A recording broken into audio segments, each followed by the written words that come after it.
Good evening, everyone. Wasn't it amazing?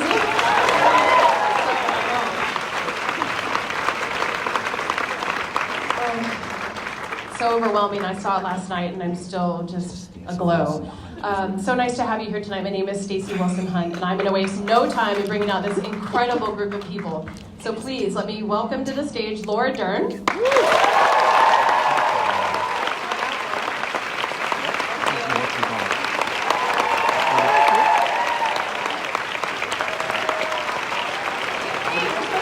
Timothee Chalamet.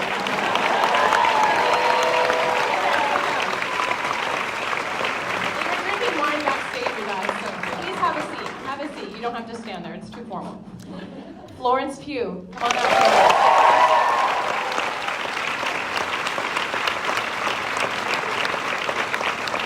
Saoirse Ronan.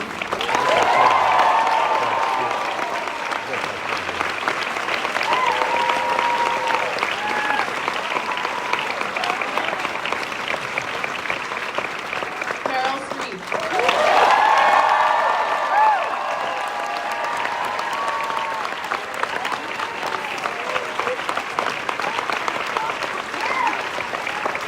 And the woman without whom we would not be here tonight, Greta Gerwig.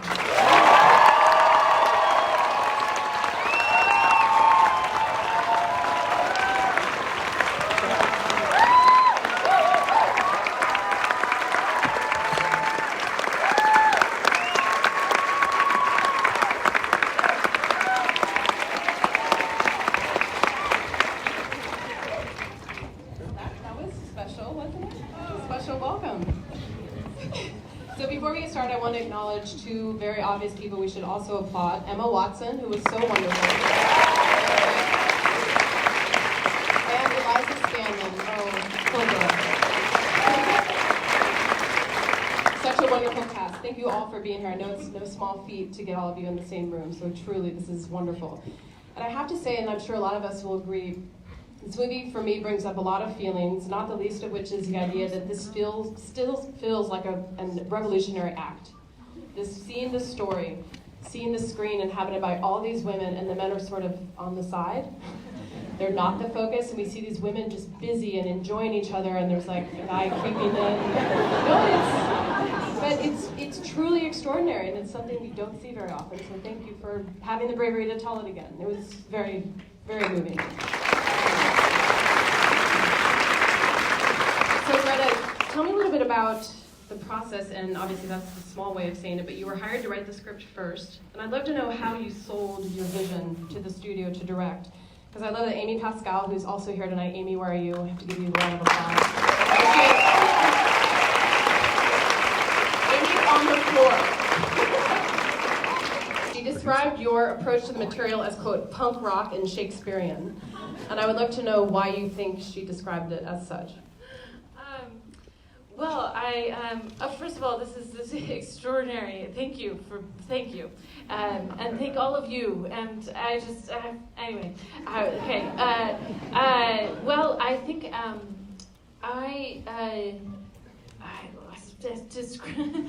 can't.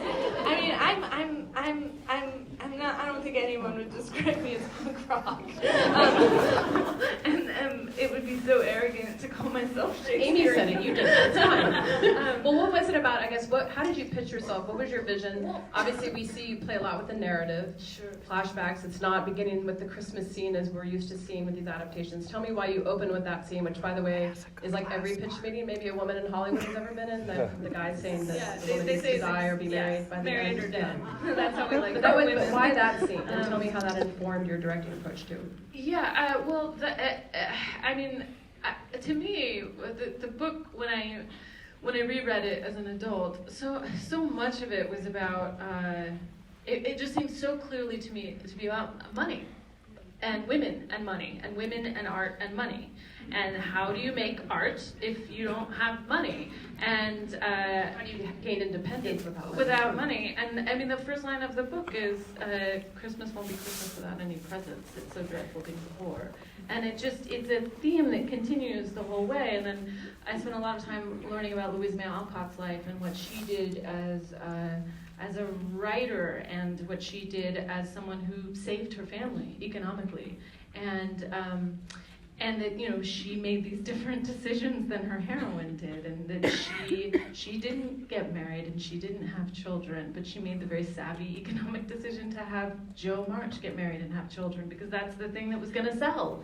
And so when I went in to talk about the book, the thing I said was, this is what I see this film as being about, and it feels so incredibly pressing and modern and important to tell this story of these ambitious girls who want so much more than the world is able to provide them at this moment. And then how that, I think, you know, some writers get this, and I don't know where it comes from, but I feel when I read the text again, I think people remember it as being this kind of pre-Victorian morality of everything has a period and it's all tied up. But embedded in that is a lot that you forget how messy and wild it is. And some of the lines of, you know, Florence saying, "I want to be great or nothing," and Marmee saying, "I'm angry almost every day of my life." That's from the book. And I think as young people reading it, I certainly didn't pick up on those intonations as a young person, and now it's like, wow. And they're all there. Right. But yeah, and so anyway, and I'll just say one more thing about women and money, because I think about it a lot. I also just read, it was a Virginia Woolf, Room of One's Own. Everyone remembers, you know, it's like, to write you need a room of one's own. And £3,000 a year that are unattached to anything. What she said is you need a room of one's own and money. And she says intellectual freedom depends upon material things. And poetry depends upon intellectual freedom. So women haven't had a dog's chance of writing poetry. And I feel like Little Women is the intersection of all of this. And anyway, I just wanted to bring that out. Sorry.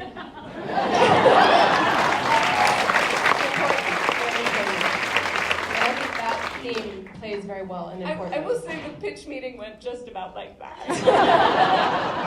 Well, whatever you did worked really well. So thank you for that. Saoirse, congratulations. Amazing.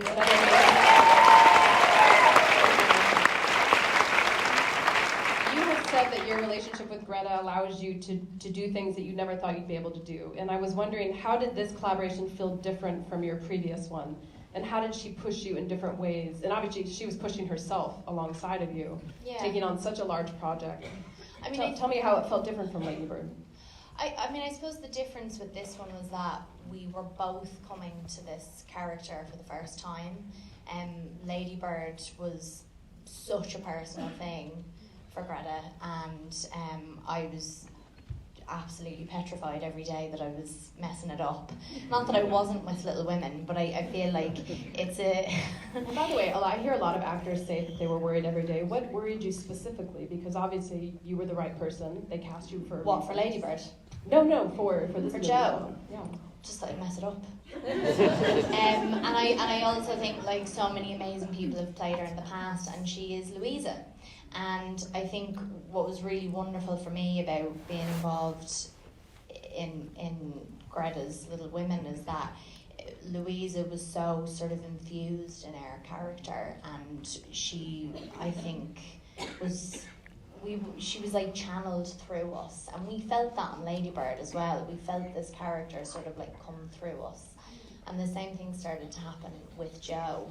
But I guess what was so wonderful about working with this girl with Greta at this time was that we were both in a place where we had both done a movie that neither of us had done before. Like I had never sort of ventured into something like Lady Bird before. It was Greta's first film, and we were going into this new thing really excited to just sort of keep going, and to have the structure that Greta gives you from one scene to the next is so helpful, because within that you've got so much freedom to play and to mess it up. And I think I was at a point sort of as an actor where like I had been doing it since I was 8, and I finally felt like I was ready to kind of go like, I'm going to just like fuck this up a bit, and I'm going to mess it up, and I'm going to just see what happens. And I wasn't as afraid of that, and I think that was because I was with someone that I trusted so much. So, yeah. Well, sure. Thank you so much. And Laura, our Marmee. Laura, from Amy Jellicoe to Renata Klein, you have played more than a few women who would say they're angry every day. You have sort of cornered the market on the being angry everyday character, but doing it with such grace and artistry. But I love this idea, and you quoted this line too, Greta. How does the way that anger manifests in Marmee reflect the era in which she lived? And how did she use that anger? It seems almost as if she used it in a productive way. And what can we learn from that? Because we see her giving back and being so conscious of generosity and service. So tell me how you thought about those themes.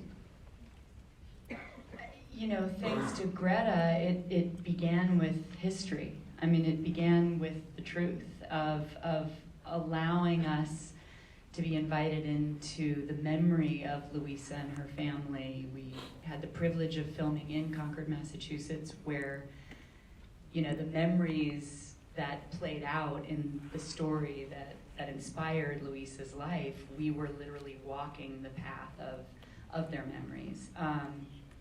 And the book allowed us into the truth of what it is to be a mother raising these girls, and yet I'd missed it as a child. I'd seen so much else, and yet I remembered Marmee as this angelic, omniscient being somehow. And Greta broke her wide open, like she did all of these characters, and yet revealed the thing that was in the book, which was what was so extraordinary, and a level of understanding and compassion and tolerance and openness about the things that are still complicated for people today. Deep empathy. And from my perspective, rereading the book through Greta's words and then back into Louisa's words, it was about everything. It was about tolerance and sexuality and race and complication and revolution and doing it without money and doing it without men in the home and what that looked like. And it was so raw and so true and so bold. And yes, punk rock, and yes, Shakespearean, and also an homage to Louisa May Alcott. I don't know how she did it, but I just got to dive into that world with these extraordinary people, and yes, be angry. There's so many ways to be angry, as we've seen, so many different versions of that. And we saw a lot of versions on screen. In each of these characters, there's an anger, but it's an anger for a purpose, it seems. Working towards something and not just for the virtue of being closed in. And poetry as understanding and really wanting to allow what you see in your children to come forward because you let them be all that they are, and instead of trying to truly raise them into something you've defined as what they're supposed to be. And that's a kind of mother I've never seen and really never really understood in the book. So Greta, I feel, truly gave us that Marmee and that relationship with the girls in a way I had not really understood, and was so lucky to be part of that. Thank you, I agree. Meryl, I would love to know, what do you think it is about the way... Oh, I'm sorry. Were you guys... Oh, okay. Wasn't that wonderful? Great, yeah. I know. It takes... If we had more time, we could do this for like 10 hours. I wish we did. I would love to know what you think it is about the way Greta directs that you think reflects the way she herself performs as an actor. It's not often you get to work with a director who's also an actor. How did that seep into her approach as a director that you felt? Well, she let me do what I wanted.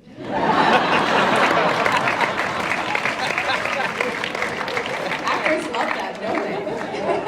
Actors really like You really do love that. So she won me over immediately. No, we talked quite a bit about the underpinnings. I'm all about the money. I mean, not me, but Aunt March is all about the money. And Unadulteratedly so. She's fine with it. It's all she talks about. It's how she measures value. Well, it's how the world measures value. And so she is the reality check on all the airy-fairy, highfalutin, idealistic people that populate her family. And that she basically underwrites. She underwrites their life. She makes it possible. And, like many people who are thwarted in her own life, she gets her own back, she gets her revenge. And it's because women didn't have agency. I mean, at that time in the Civil War, a woman, you could get divorced, you could get a divorce, but everything, including the dress on your back, was your husband's property. By default, that was the including your children. So you could leave, but you left with nothing. And so they had nothing. And for a woman to marry, that was the only thing they could do to support themselves. And so Aunt March is looking at these girls. What's going to happen to them? And she's picking winners, She, really. And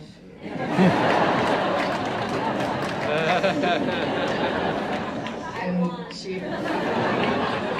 No, you wrote the lost, book, babe, though, like- because she got the house. She got the house. She just got the house, yes. I do want to see what happens next, though. I feel like there's a sequel brewing here at some point. Well, thank you, Meryl. That's beautiful and very on point. So, Florence, speaking of, I would love to, your character's so verbose and, dare I say, a little bratty at times, and it makes her endearing, of course. But I would love to know how you helped to develop her cadence and her speaking style and her presentation, and just generally, too, what sort of accent training did you receive to nail this very specific time and place, to not have it sound like this kind of faux British and sort of like, too early to mid-Atlantic accent? Like, how did you capture her sound? How did I capture her sound? I didn't go through extensive lessons. I think straight away, one of the coolest things about getting to read for this job and to meet Greta and to meet Amy was that straight away I knew, and everybody that's read the book knows, that Amy is seen as the best but the worst child, and she's a brat and she's rude and she says all the right but the wrong things. And the most amazing thing about doing this job was straight away Greta said, I don't feel like Amy had the moment to express herself as to why she felt the way that she did. And that was straight away. So everything about Amy came from the scenes that I was allowed to read early on to do the audition tapes. I had an idea of who she was in my head, and I had a way of standing, and I had a way of speaking, and I sent those tapes in, and I'm happy to say that the tapes that I sent in were pretty similar in terms of like who I was in that moment to what we did as Amy on the day. And I think that's just one of those magical moments where you see a character the same way that the directors and the creators see the character, and that doesn't always happen. And I think I was very lucky in finding myself a team that totally supported what I and what they were all thinking. And in terms of the accent, we all had an amazing dialect coach. And we would just talk to each other in the accent, not 24 hours, but I think we all had a very similar way of how we wanted them to speak. We didn't want them to be too uppity. We didn't want them to sound like they were in corsets. They wanted to be natural and real and raw, but they also had to be from that era. And I think one of the coolest things about getting on set was that the way that Greta wrote, on the page, there would be lines that were literally on top of one another.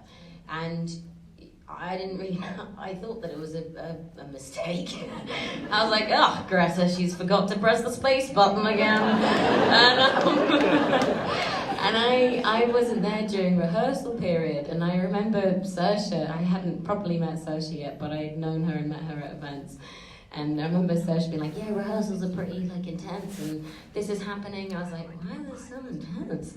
And then I spoke to Greta on the phone and Greta was like, yeah, because you know, everybody's learning the lines, the way that I wrote the lines, you have to say the line when someone says the line. So when you say the, and the line underneath says and, you have to say the line the and then and at the same time. And I'm then like flicking through all the pages going, oh my God, there are 5 lines on top of one another where all of us come in on different cues. And that's what it was like every single day. So you've got all these like accents with these corsets and these modern ways and old ways of talking, and we're all talking over the top of one another, and it was so thrilling to be on set every single day.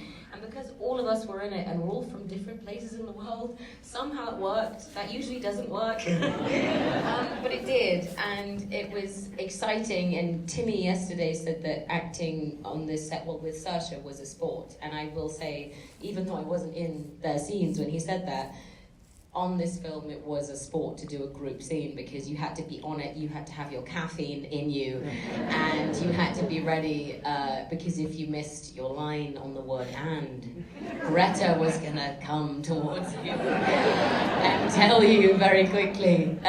So I don't know if I answered your question, but I said some stuff.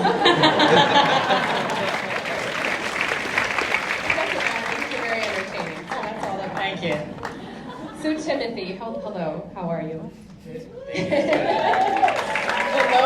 the lone wolf on the stage. You're holding up very well, I must say. So Laurie and Joe's relationship for me is one of the most beautiful and groundbreaking, I think, ever written because of its bucking of feminine and masculine norms in terms of their energy and the way they relate to each other. I hear you and Saoirse swapped clothing during filming. Is this true? And tell me why, and how did that affect the way you sort of started to perceive Laurie and learn more about him? Oh, I love that question. I can't say that was our idea. I think it was Greta's idea that they'd be swapping clothing. I had a feeling, yes. And we had an amazing costume designer. I don't want to mispronounce her name. Jacqueline Duran, is that how you would say it?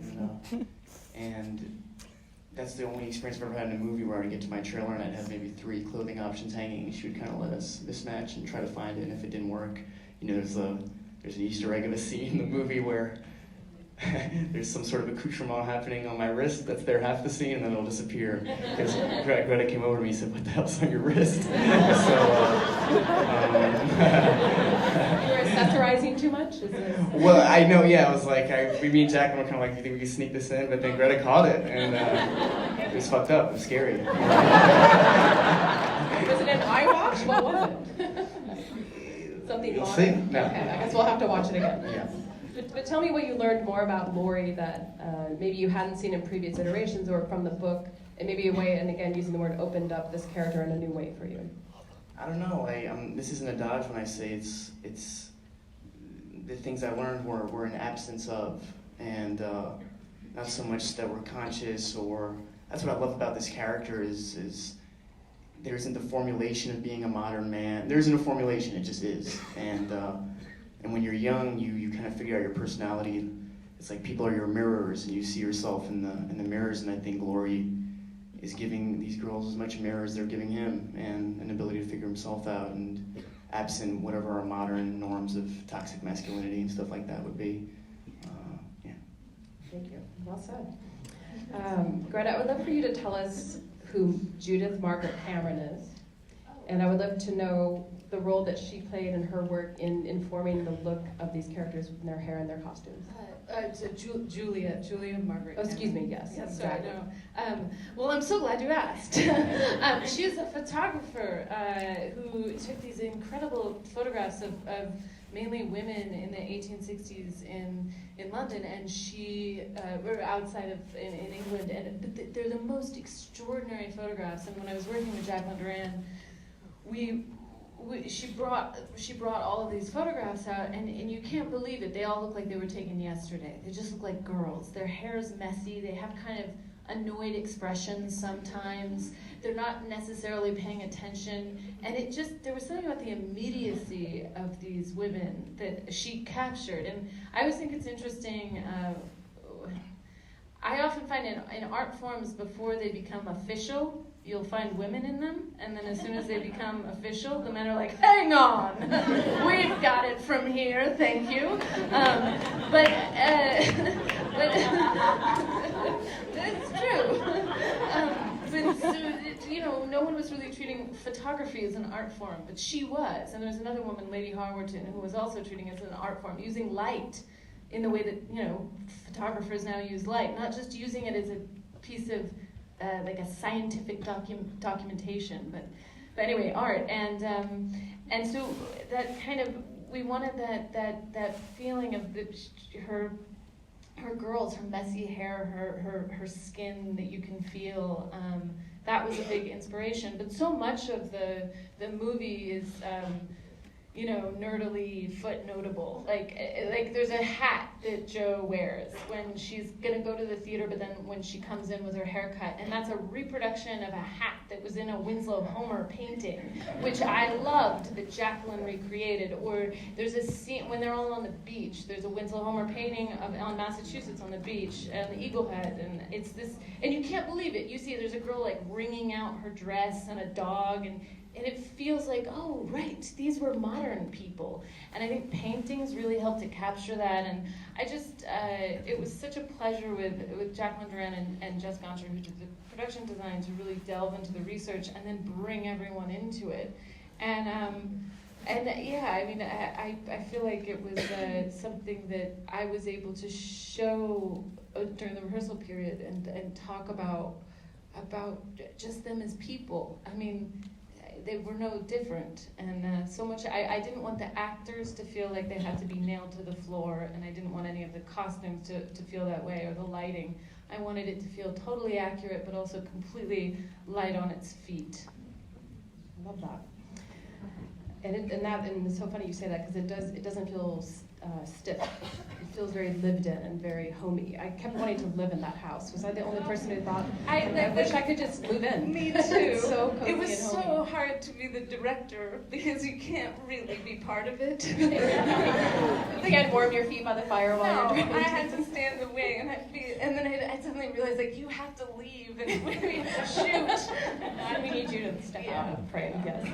So I would love to know, and anyone can answer this, who had the strangest or most unique way of getting into character on set? This could be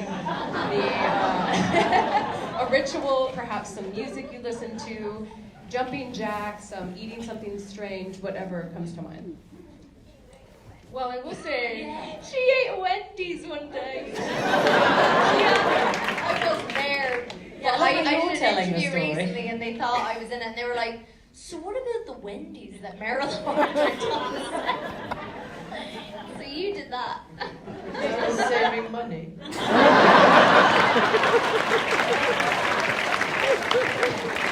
I feel like Timothy was always trying to slip in other costume changes, and he'd come up to me and say, Yo, Wayne Gretzky, is it okay if I wear all these rings? I'd be like, no, take them off. Saoirse and I would wrestle occasionally.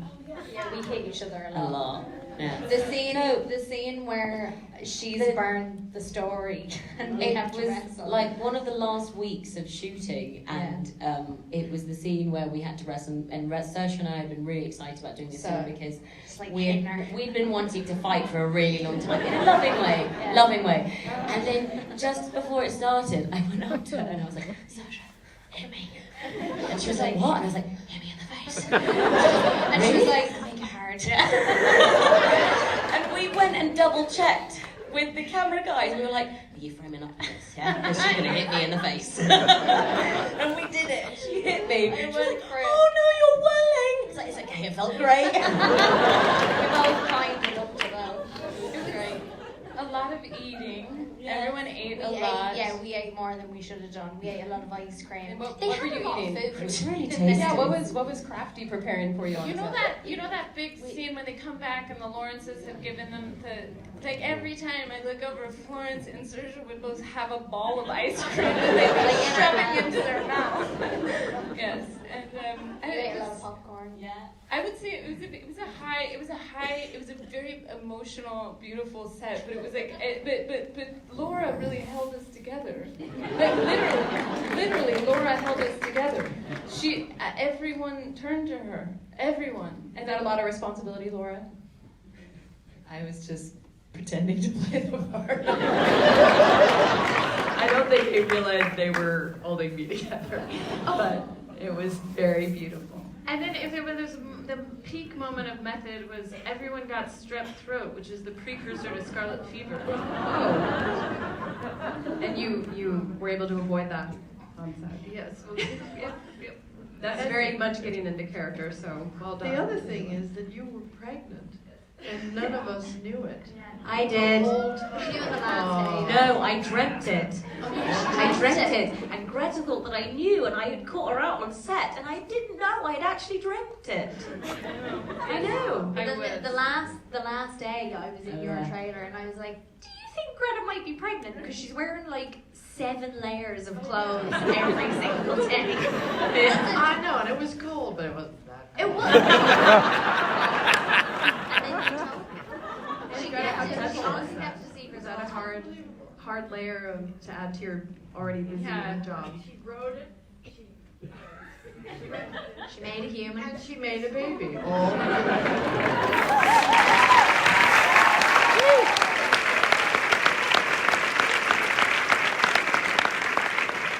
Part of the pitch to Amy, right? I'm gonna get pregnant and have a baby. I had to tell them all. No, I just wore giant coats, and everybody just thought I was getting really big. She'd eat like 1 whole roast chicken, literally every day. And on Lady Bird, she'd have like 6 packets of Cheetos a day. And then suddenly we were on Little Women, and I was like, oh, you've got like a chef, and you've got like roast chicken and salad for lunch every day. I was like, who are you? And it was only because she was pregnant that she was having it. I got a text message at the end from the production designer who said, I thought you had something up the coat.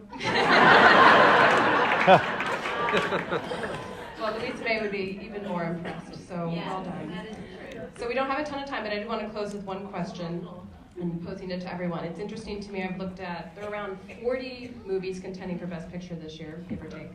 And only 2 of them have casts of female actors, ensembles, true ensembles. Little Women and Hustlers. One,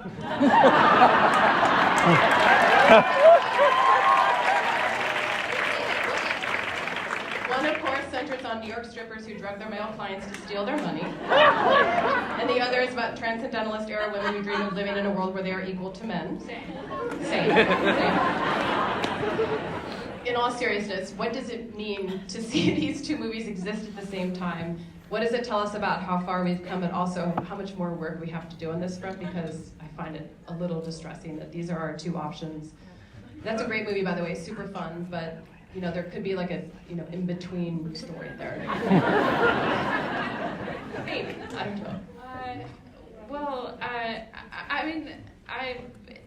I think at this moment it's never been a better moment to be a woman who wants to write or a woman who wants to direct. It's taken us. We have a lot longer to go, but at this moment this is the best times, and I'm very heartened by so many filmmakers and storytellers and actors, and to me, I think of the girls right now who are 15 who are going to make movies, and by the time we get to their movies, it will be completely upended. And I have to say, when I walked in the theater tonight, there was a throng of about 15-year-old girls on the corner with a book in hand, hoping to see the people on the stage and get an autograph. But the fact that they were holding the book felt special and really beautiful. And I want to be as a woman who wants to write, as a woman who wants to direct, I stand on so many people's shoulders who came before me. But for me, I wouldn't do it. Louisa made it possible. Like Louisa writing the story of her life and her sisters, and giving it space on the page, and saying that women's internal lives are worth something. that's incredible. And it is this, it's this female utopia, and she gave it space, and she didn't even know, really. But that's how these things work. I think sometimes the future reaches down and pulls you forward. Thank you so much. Thank you all for